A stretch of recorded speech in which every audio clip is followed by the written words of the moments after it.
Hello student. तो आज हमारी सिक्स्थ क्लास होगी जिसमें मैं फिर आपको एलसीएम और एचसीएफ के बारे में बताऊंगा। आज हम सिंपली 3 नंबर का एलसीएम कैसे निकालते हैं और 3 नंबर का एचसीएफ कैसे फाइंड करते हैं उसके बारे में मैं आपको बताऊंगा। ठीक है, तो चलो शुरू करते हैं कैसे हमने करना है। ठीक है, देखो कुछ नहीं है, बस आपको 12 के क्या करने हैं, पहले प्राइम फैक्टर्स निकालने हैं, फिर 15 के आपको क्या निकालने हैं, प्राइम फैक्टर्स निकालने हैं, और फिर 21 के आपको क्या करना है बच्चों, प्राइम फैक्टर्स निकालने हैं। ठीक है, ये तो ईजी है, सब कर सकते हो। पहले 12 के निकालो, फिर 15 के निकालो, और फिर 21 के निकालो। ठीक है, तो देखो 12 के क्या हो जाएंगे बच्चों, 2 6 ज़र 12, 2 3 ज़र 6, 3 1 ज़र 3। तो यहाँ पे लिख लो कि 12 के जो प्राइम फैक्टर्स आपने निकाले हैं वो क्या है बच्चों, 2 मल्टीप्लाई 2 मल्टीप्लाई 3 मल्टीप्लाई 1। ठीक है, 15 के क्या होंगे, तो 15 के सीधे 3 से शुरू होंगे। 3 5 ज़र 15, 5 1 ज़र 5। 2 से क्यों नहीं किया, क्योंकि 15 जो 2 के टेबल में आता नहीं है। 3 मल्टीप्लाई 5 मल्टीप्लाई 1। अब 21 के क्या होंगे बच्चों, 3 7 ज़र 21, 7 1 ज़र 7। तो क्या होंगे बच्चों, 3 मल्टीप्लाई 7 मल्टीप्लाई 1। बच्चों ये तो आप निकाल, आप कभी फील करना इस चीज़ को कि देखो तीनों नंबर है, ये तीनों नंबर में जो हाईएस्ट कॉमन नंबर होगा, हाईएस्ट जिसको कॉमन फैक्टर कहते हैं, वो इन तीनों में वो कौन सा नंबर है जो तीनों को कंप्लीटली डिवाइड कर रहा है, तो वो 3 है ना, दिख ही रहा है। आप कभी ऐसे फील भी करना कि हाईएस्ट कॉमन नंबर जो इन तीनों को डिवाइड कर रहा है, तो वो क्या है बच्चों, 3 है। क्या है बच्चों, 3 है। ठीक है, तो एचसीएफ क्या होगा इन तीनों नंबर का। अब इन तीनों नंबर का जो मेरे पास एचसीएफ होगा, अब जो इन तीनों नंबर का मेरे पास एचसीएफ होगा 12 15 और 21 का जो मेरे पास एचसीएफ होगा वो किसके बराबर होगा, 3 के बराबर। ठीक है, अब मुझे इसी का क्या निकालना है बच्चों, एलसीएम निकालना है। क्या निकालना है बच्चों, एलसीएम निकालना है। तो एलसीएम के लिए हम क्या करते हैं, अब मुझे एलसीएम निकालना है इन तीनों नंबर का, किसका, 12 का, 15 का और 21 का। ठीक है, तो कैसे निकाला जाता है बच्चों, मैंने बताया है। ठीक है, बाय यूजिंग सीडीएम मेथड। कौन सा मेथड यूज़ करते हैं हम, सीडीएम मेथड। ठीक है, सीडीएम मेथड में क्या होता है, तीनों को एक साथ डिवाइड करना पड़ता है, 12 15 21।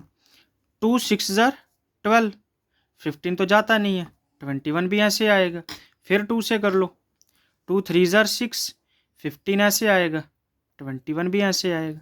ठीक है, अब ये 3 से जाता है, 3 1 ज़र 3, 3 5 ज़र 15, 3 7 ज़र 21। 5 और 7 क्या है, प्राइम नंबर्स हैं, इनको ऐसे ही लिख लो आप। तो क्या जाएगा बच्चों, 2 मल्टीप्लाई 3 मल्टीप्लाई 1 मल्टीप्लाई 5 मल्टीप्लाई 7। ठीक है, अब इन तीनों को इन सारे नंबर्स को मल्टीप्लाई कर दो, तो 2 इंटू 2 4, 4 इंटू 3 12, 12 इंटू 5 कितना होता है 60, 60 इंटू 7 कितना होता है 420।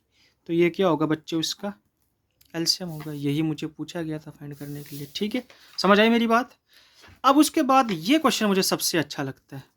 ठीक है, कि इस क्वेश्चन में जो बच्चे हैं ना, वो थोड़ा अगर जिनने पढ़ा होगा तो वो आंसर दे देते हैं। अब उन्होंने पूछा कि 17 23 और 29 का एचसीएफ क्या होगा। ठीक है, अब आप मुझे खुद ही बताओ, ये जो तीनों नंबर हैं, ये तीनों नंबर क्या हैं, प्राइम नंबर्स हैं। क्या हैं बच्चों, प्राइम नंबर्स हैं। 17 23 और 29 ये किसी के टेबल में आएंगे, कभी नहीं आएंगे। 17 1 ज़र 17, 23 1 ज़र 23, 29 1 ज़र 29। तो 17 के प्राइम फैक्टर्स क्या होंगे, 17 मल्टीप्लाई 1।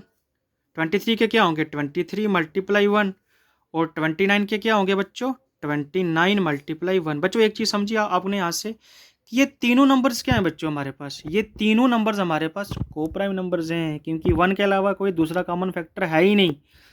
तो इन तीनों में कॉमन क्या है बच्चों हमारे पास, सबका मालिक एक है। ठीक है, तो एचसीएफ किसके बराबर हो जाएगा, 17 कामा 23 एंड 29 किसके बराबर हो जाएगा, 1 आंसर।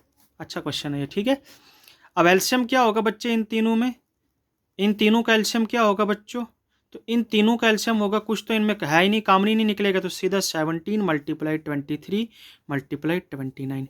इन तीनों को मल्टीप्लाई करोगे वही आपका क्या होगा बच्चों, एलसीएम हो जाएगा। ठीक है, समझ आई मेरी बात। ये मल्टीप्लिकेशन सिखाऊंगा मैं आपको, आपने कैलकुलेशन मंत्रा जो है वो भी आपको देखना है। ठीक है, समझ आ रही है मेरी बात। तो आज इसके 2 क्वेश्चन करते हैं, कल ये वाला क्वेश्चन जो है नेक्स्ट क्लास में करेंगे, ठीक है। तो आज के लिए 2 ही क्वेश्चन काफ़ी हैं इसके, ठीक है। और जो भी न्यू स्टूडेंट देख रहा है मेरी वीडियो, प्लीज़ सब्सक्राइब करो चैनल को और कमेंट किया करो, ठीक है। क्योंकि आपके लिए 120 डेज़ के अंदर में पूरा ही जितना भी मैथ्स का सिलेबस है ना, उससे ज़्यादा ही करवाने की कोशिश करूँगा, ताकि बच्चों को प्रॉब्लम ना आ पाए। क्योंकि बहुत सारे बच्चे बेचारे फाइनेंशियली वीक होते हैं, वो पढ़ नहीं पाते हैं, लेकिन उनके लिए बेस्ट ऑफ द बेस्ट में देने की कोशिश करूँगा, ठीक है। सिर्फ आपको क्या करना है, मेरी क्लासेस को देखना है, ठीक है। आप खुद देखोगे आपका रिजल्ट क्या होगा, ठीक है। Thank you.